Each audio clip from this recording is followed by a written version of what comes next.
Good evening. All right, we're going to start right away, on time.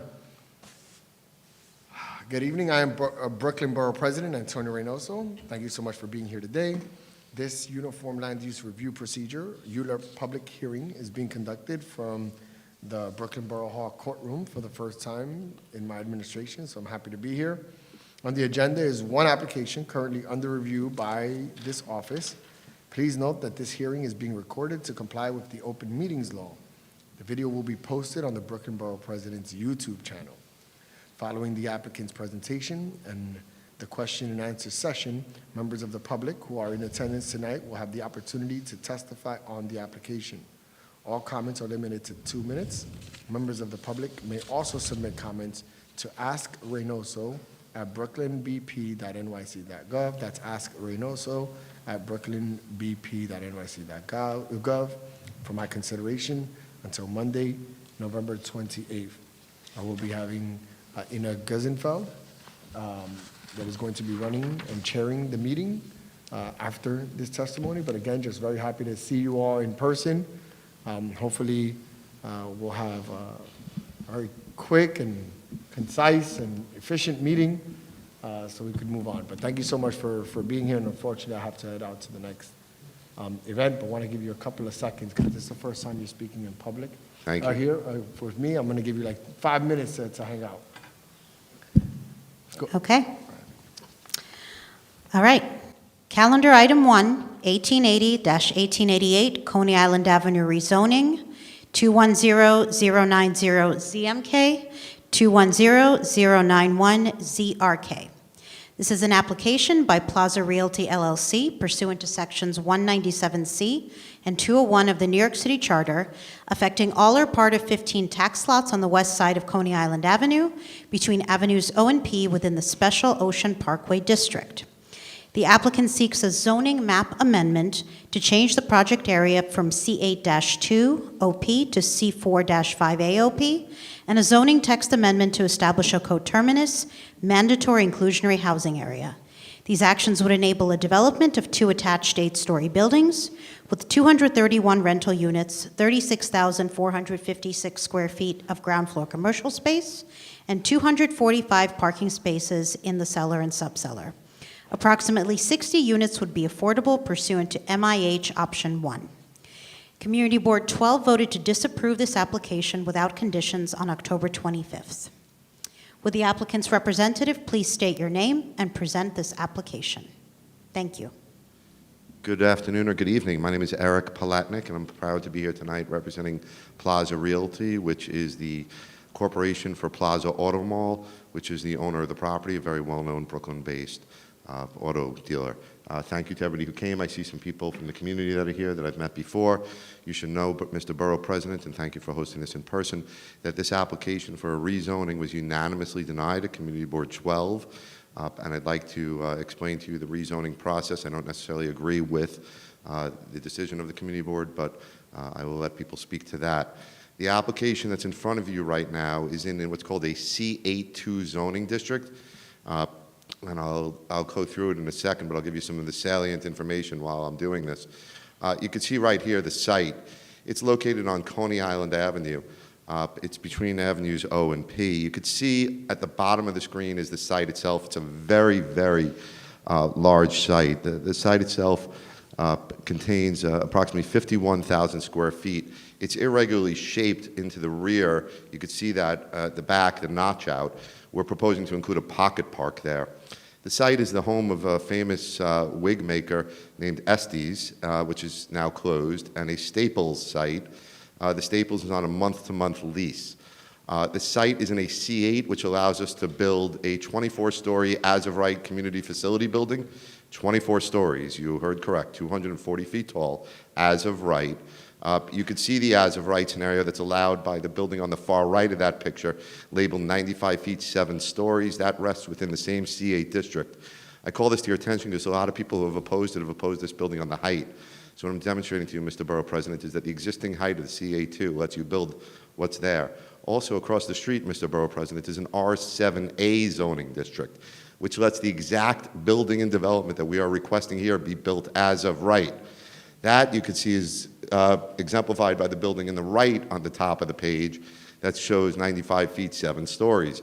That's a brand new residential building that's been pursuant to the R7A.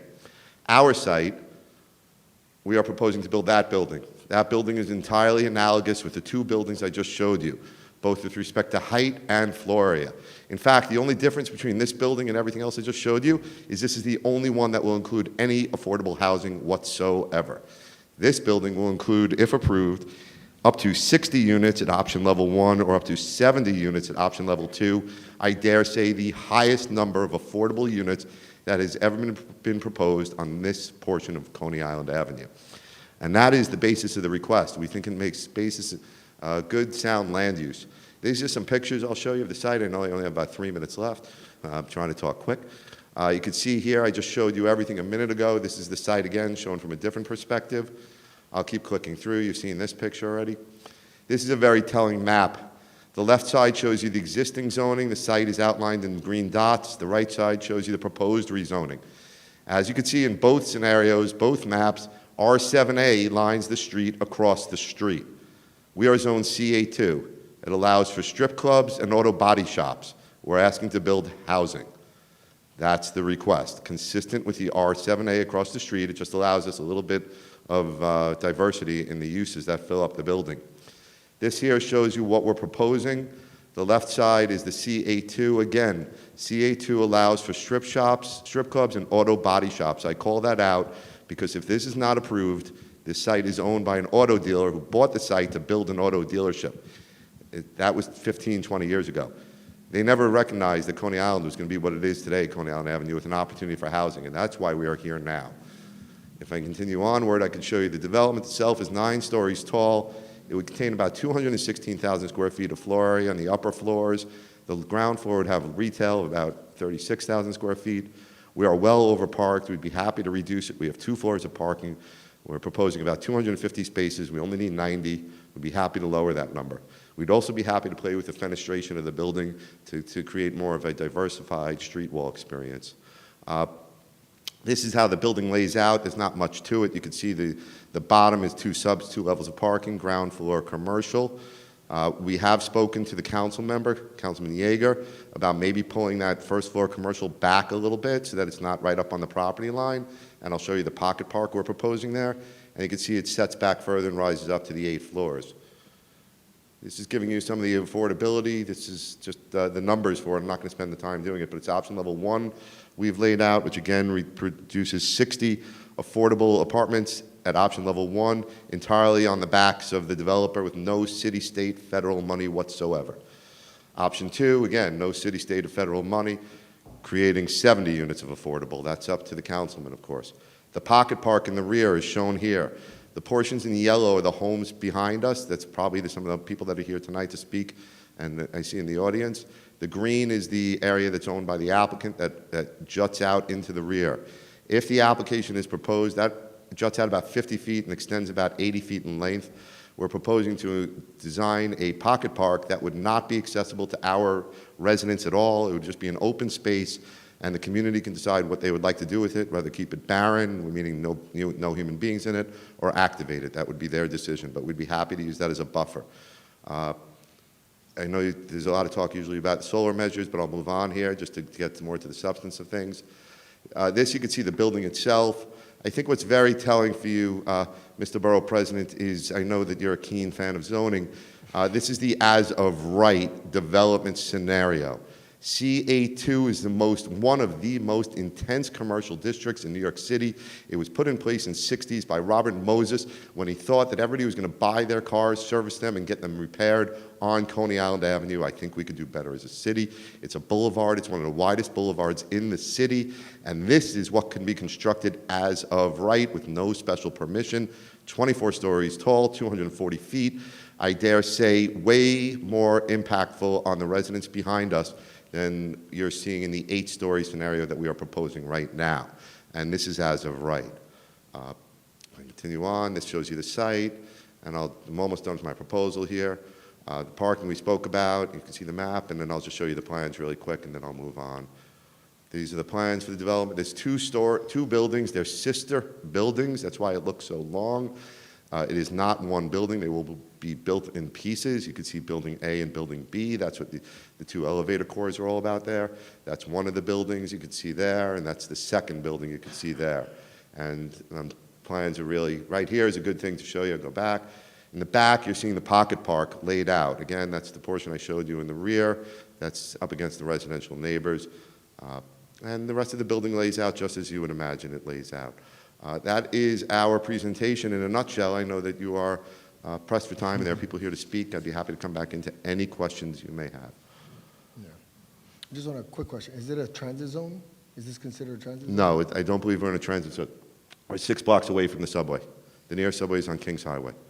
Okay. And on design, would you be open to breaking, like, it just feels like a very You're not the only dense. person that said that. It looks like a very monolithic street wall. Yeah, we could do better with design on it, for sure. Or, We can do better. We don't have, we have not used our full floor area ratio, so we have floor area to move around, and we can certainly play with the design of the building so that we create a more, the architect has tried to here, but looking at it in one fell swoop, yes, it does look imposing in its current massing, but then again, I would call to your attention, Mr. Borough President, that if the block across the street were built out to its full potential at R7A, that is exactly what would be built across the street without any sort of input. But we are happy to design and add touches to it and design elements that would satisfy you. all right. And then if there is a reduction in parking, would that allow for negotiations to increase affordable housing in this? We'd be happy to talk about an increase in affordable housing, of course. We could sit down with the owners and go through that and be happy to. Yes, it's very expensive to build a sub-cellar and a cellar level. And what is the average AMI in this community? I don't know if I have that information with me. I'd like to get back to you on what the average AMI is. I don't have that with me. The commercial, residential, and parking facilities are all fronting Coney Island Avenue. Are there any efforts to address the longstanding concerns about congestion and vehicular conflicts along Coney Island? To be honest, I've traveled Coney Island my whole life. The only vehicular conflicts I've ever seen are from the auto body shops and the limousine services that are the automotive-related uses that park their cars out on the street and service them on the street. I see tire repair shops that do that and things like that. This, I think, would help any potential traffic concerns. First of all, it's residential. People are very much more methodical in their arrivals and departures from residential than they would be if it's commercial. The commercial that we are proposing at the ground floor is not proposed to be an attraction, destination attraction like the Staples is right now, but rather much more local retail like the laundromat you see next door and similar types of uses, not to compete with the laundromat. So I think, Mr. Borough President, that this is a very smart land use plan, that you'll see actually a mitigation in the amount of traffic compared to the intense retail uses that occupy the site right now. Okay, and then just if you could just get me information related to, let's say you cut the parking in half, or to the 90 that's required, what opportunities would exist for more affordable housing should that be something that you are requested to do?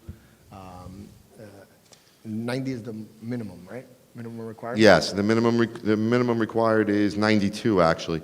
And I'm familiar with the conversation that you are referring to. That's a larger land use conversation these days about not emphasizing parking as much and maybe using some of the resources for some other things. Yeah, So, and in this one, maybe waiving the parking requirement is not the right way to go because it isn't in a transit zone.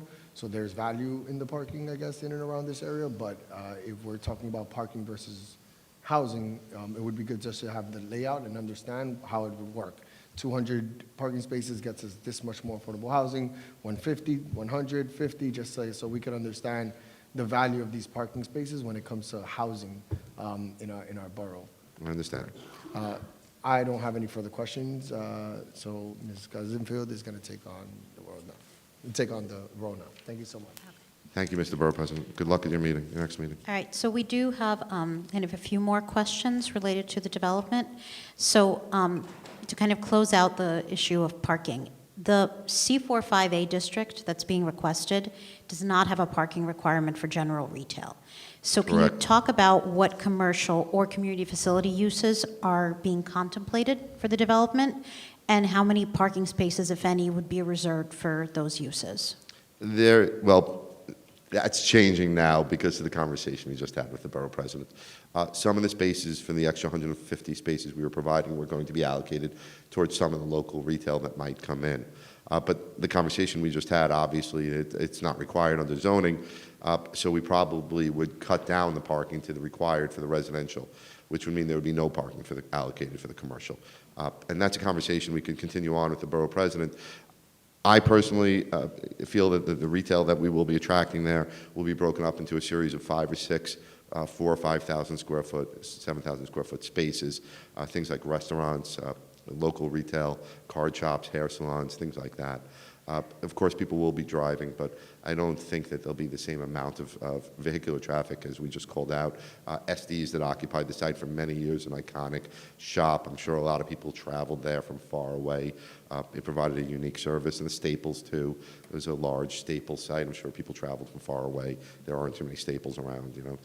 This will be different. This will be more of a local type of use. So I think we'll be okay with the traffic, but we'd like to analyze it further with the parking conversation we just had with the borough president.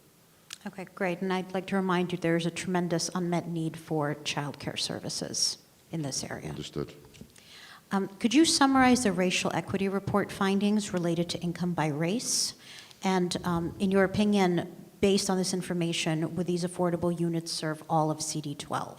I'd like to get back to you on that because I don't have the I don't have the racial equity report in front of me, and I don't want to misspeak about the services. That's similar to the conversation that the borough president just raised a moment ago, I believe, analogous to that discussion as well with the AMI in the community. And I'd like to come back to you in writing with a description of both that and the AMI. And I apologize. The RER, racial equity report, is rather new, and I don't have the requirement, and I haven't worked that into my presentation, so I apologize. I will on the next one. I apologize for that. Okay, just a reminder that our recommendations are due on Monday, the 28th. We'll have that to you tomorrow. Thank you. All right, we will now move to the public testimony portion of the hearing. Anyone who has not signed up to speak is welcome to do so right now. So we're going to limit comments to 2 minutes, please, and you are always welcome to submit additional comments to Ask Reynoso. So via email, and we've received some up to this date. Okay, I apologize if I mispronounce your name. All right. Okay. Mr. Albert Chueca? Yep.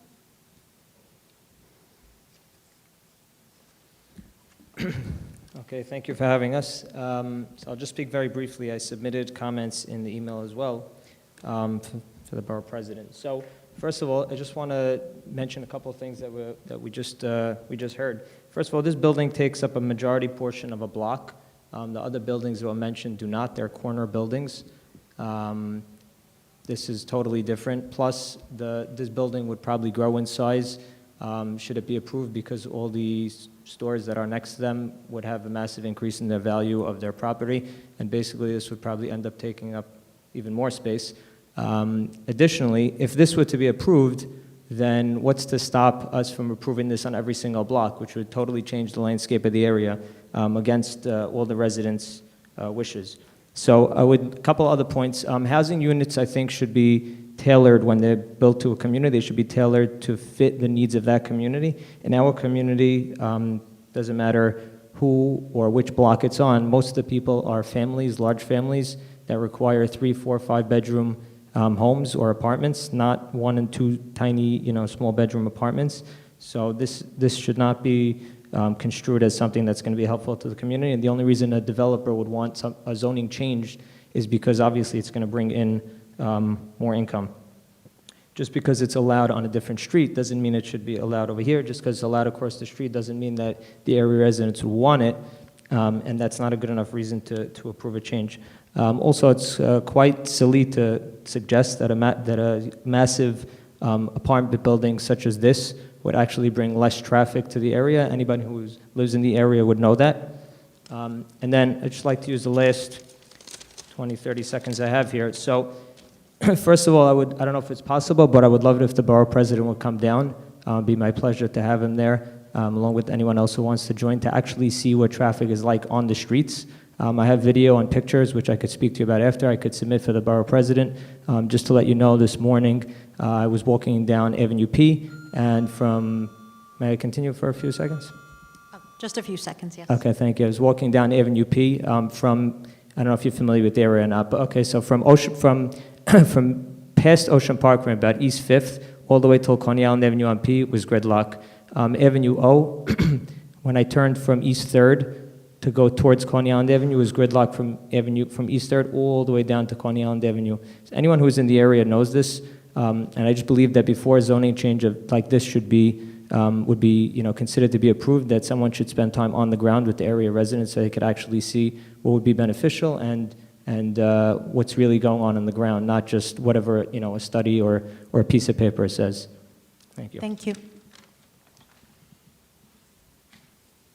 Right. Our next speaker is Eli Cuddy, and again, I apologize if I mispronounced your name.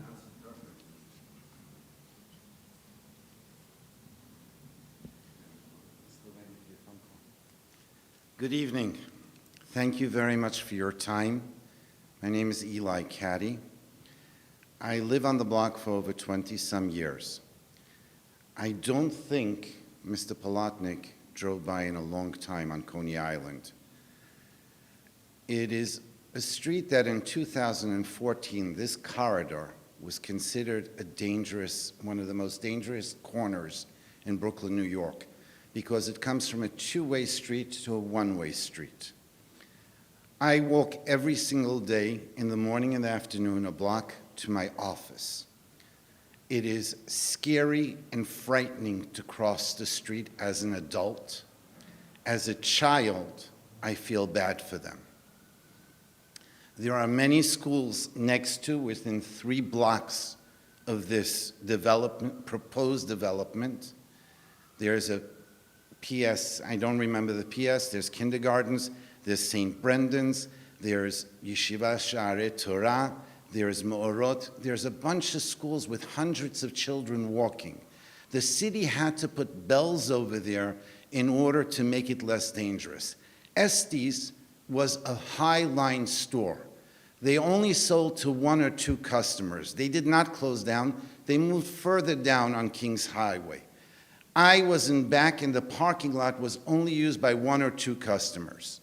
Now, if you go to Staples, there was not that many cars that filled up the parking lot, and you could see it till today. And they had to put a barrier because taking a left turn was too dangerous. Now we're going to put a building that's going to have parking downstairs. And how is a kid going to ride his bike on the street? It's frightening. It's scary. Another thing is, in their own report, you have over there that there is empty cans of oil, that there's danger of all different types of chemicals. It is a dangerous place to construct. It would be beautiful to have another car dealership again. Thank you. Thank you for your testimony. I will now call Joseph Mitrai. I apologize.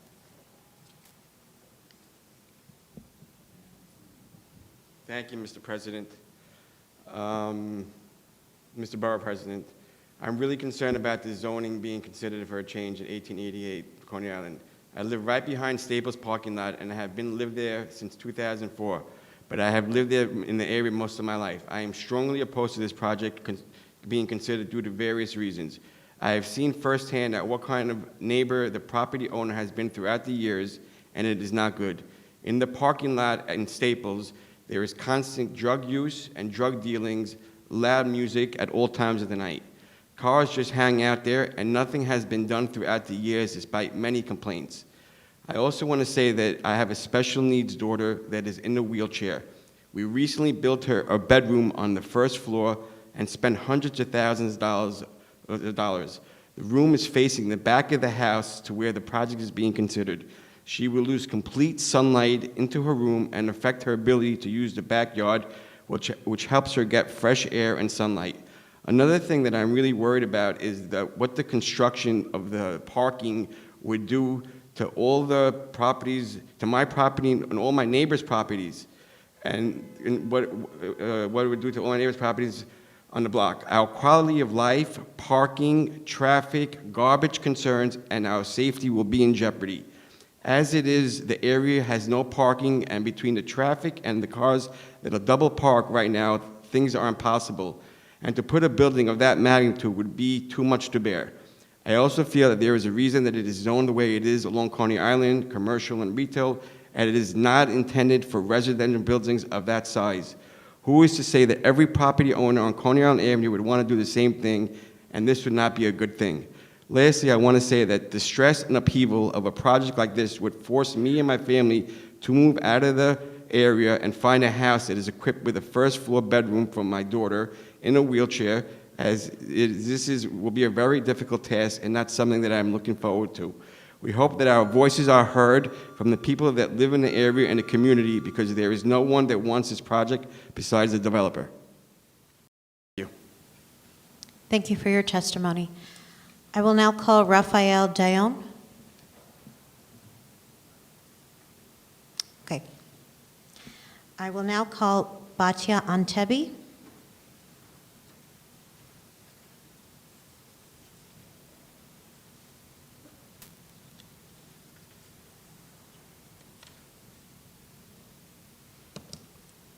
Thank you very much, and thank you for the opportunity to speak.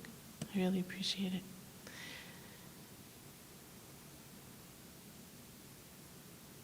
I respect the owner's right and hope to develop the property, to be able to have a wonderful income from it and earn money.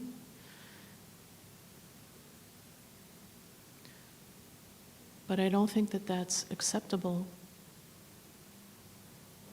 on the backs of the community and the people in the immediate area.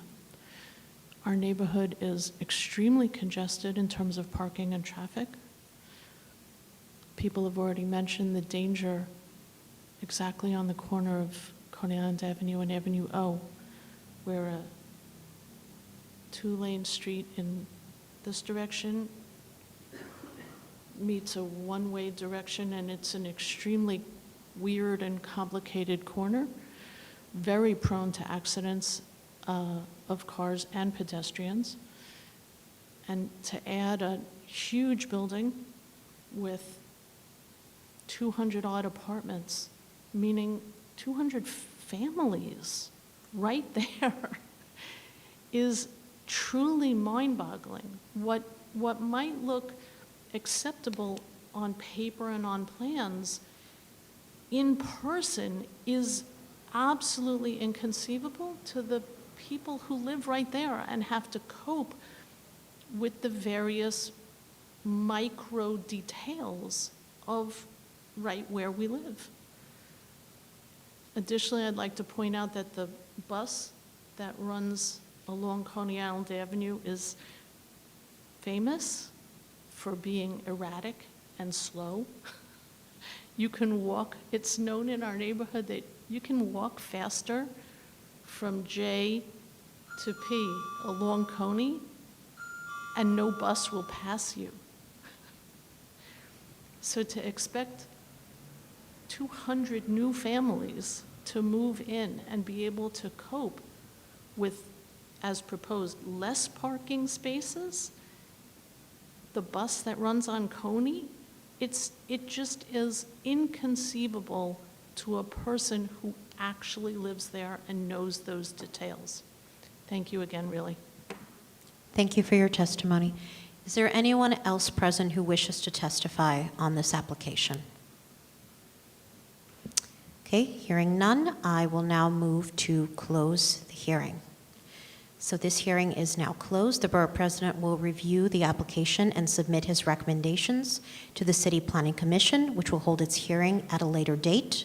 And as a reminder, you may submit additional comments to askreynoso@brooklynbp.nyc.gov for the Borough President's consideration until Monday, November 28th. The hearing is now adjourned.